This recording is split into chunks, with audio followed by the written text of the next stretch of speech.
Hello guys, how are you doing? Thank you so much for joining. I'm your girl Joy Liz. So I wanted to break down some of the things that I wish I knew before I traveled to Mombasa. Yeah, stroke Kilifi guys, because there's a lot that someone should know. If you wanna travel to Mombasa, there are things you need to know. Okay, first of all, for me, I didn't know that Mombasa was this hot because I left Nairobi when it was raining. It was raining literally. That same day I was traveling, it was raining. It rained like almost half a day, and I was thinking that the way it has rained here, it seems also the rain is also in Mombasa. Guys, that has not been the case. So I came here with some of the clothes that are not even, I don't even need. I'm not gonna use them until I come back to Nairobi. Like I carried a trench coat and I carried one jacket. I've not even touched them. Mombasa is very hot. That is one thing you need to just note every single time you want to travel to the coast. There's no, I don't know if there is a cold season in Mombasa. If there is, and you are watching this video, you know that, please drop a comment, let me know, is it that cold? Because it was cold back there, but here it was too hot. So 90% of the clothes I carried, guys, are just not not gonna use them. So it forced me to go look for at least a place where they're selling some tumba, so I can buy some to help me do videos. So if you are coming to Mombasa, please carry very light clothes. Very, if I say light, guys, this is not even light, like very light clothes when you are coming here. Secondly, I messed with the shoes. The shoes that I carried were just out of question, you know. Here, if you can have some sandals, some open shoes, you are good to go, because it's too hot to an extent where you are going to put on a closed shoes. Like, what you need is just sandals. The third thing that you need to know before you travel to the coastal region of Kenya is at least know someone. I hope you are understanding. At least know somebody who is going to take you around. Mostly if you are traveling alone. For me, I traveled just one person from Nairobi to the coastal, doing videos alone. I know nobody. You understand? Yeah, but it has been so hectic. Okay, it's enjoyable, it's fun. I've been traveling alone, so most of the time. So for me, I'm used to it, but it's it's quite different when it comes to when I came here to Mombasa, because you know it's a new place. I've never been here before. I came alone, so it's always good if maybe if you want to come, can you just contact a friend of yours? If you have a friend in the coastal region, you can contact them, let them know you are coming, so they can also help you go around. But rather, if in case you are alone and you don't know anybody like me, can you just find somebody who is going to act as your tour guide, or is going to show you places, tell you what to do, tell you where to go? Because the thing is, if you come to the coastal, like for instance when I went to the beach, those people knows that you are new and they are gonna rip money off, guys. Wow, I was there and I'm like, what are you talking about? Like, we need this, like you need to do this and that and that. But if you have somebody who a local who is always here and knows everything, you're not gonna spend that much. So I'm just so lucky that the person I found understood me. I tried to explain everything to him and he understood, but at the end of the day I still paid some charges, you know. Yeah, so know somebody before you come to the coastal region. Another thing is, you need to know the geographical map or the geographical area of the coast. Like, what I mean is, you need to know where should you be at what time, with who, doing what. Like, you should not be found at a wrong place at the wrong time. So if you know the geographical area, you're not gonna get lost, wasting a lot of time trying to trace your way back to maybe the room or something. So if study the map so well, study where you want to be so well, and that is going to make things easier for you. But if you don't know the area, then you are going to use a lot of money, because if somebody notices that you are new and maybe you are lost, but you're not that lost, you're not that far from where you are going, they're still going to charge you a lot. in fact they are going to charge you a lot of money just trying to maybe taking you there. Okay. Oh, another thing is book your rooms before you come here, guys. It was so hectic for me. Oh, I've never been disturbed like that. I got here very early from SGR. I came straight because I had booked the room before. So when I got to the room, it wasn't what I expected. It wasn't worth the money that I was to pay. So fortunately, those people were understanding and they really refunded my money, because I told them no, I can't stay here for that amount. I can't stay here.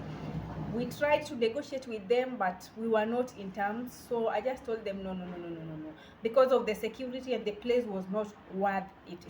It was not worth staying for the price that they posted online, and then the pictures that were online was not exactly what I went and saw there. So always make sure, at least try to do a lot of confirmation. Like if you see a room online, don't just book it straight away. Go do a lot of research and understand what are the reviews, what are people saying about this place.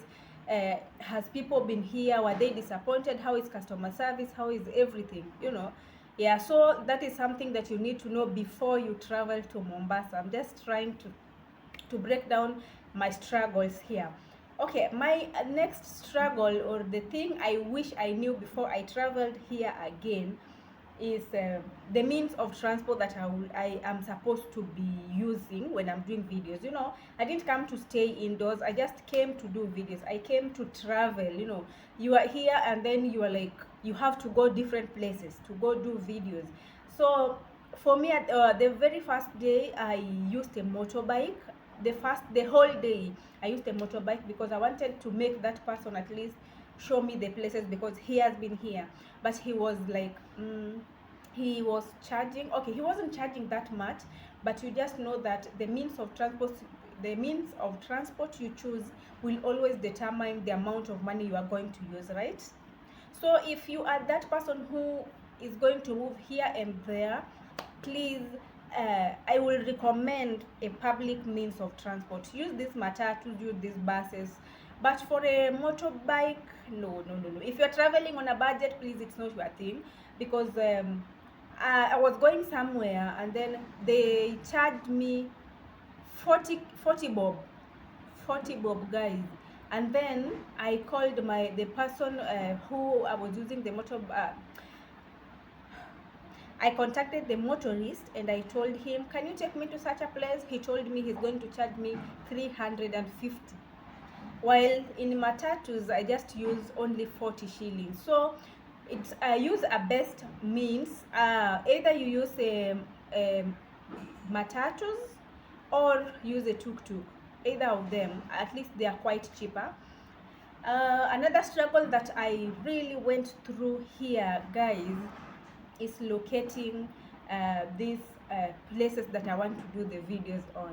Oh wow, like it has been a struggle. Just as I told you, study the area so well, know the directions, and then don't look so new. Just go. If you get into a new place, try to be normal, try to be like them, try to be them. Like don't have a lot of wasiwasi ya kwamba huyu atajua misi wa huku, so try to be you, try to be, it's just a normal place. As long as your security is good, it's just a normal place. So just try to be that person who, don't look new, try to be natural, try to be, just rhyme with them.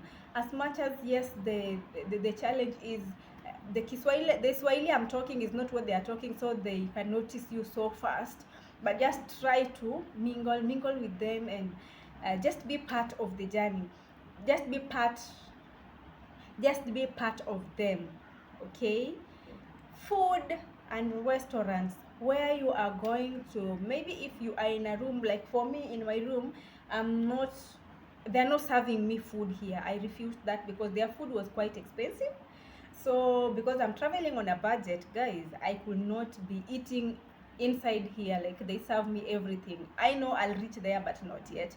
So the only thing I did is I walked around, looked for this cafe, this at least affordable cafes, Then got there, take my breakfast, take my lunch, take my supper, come back to sleep. Yeah. So it's always good to minimize. Another thing is write down your schedule.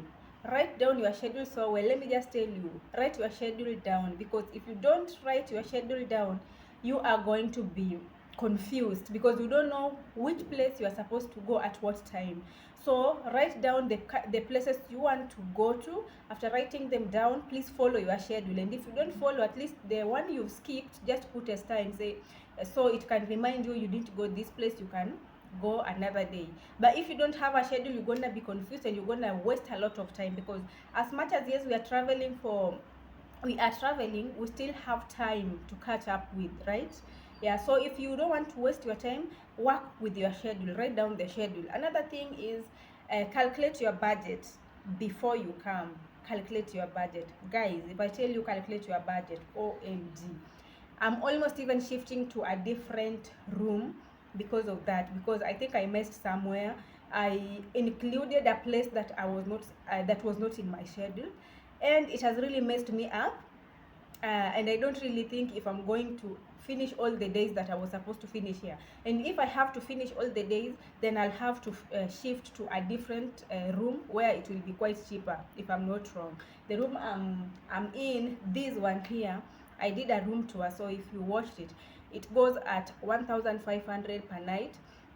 And guys, that is quite expensive, right? It's very expensive. Not it's quite, it's very expensive for me.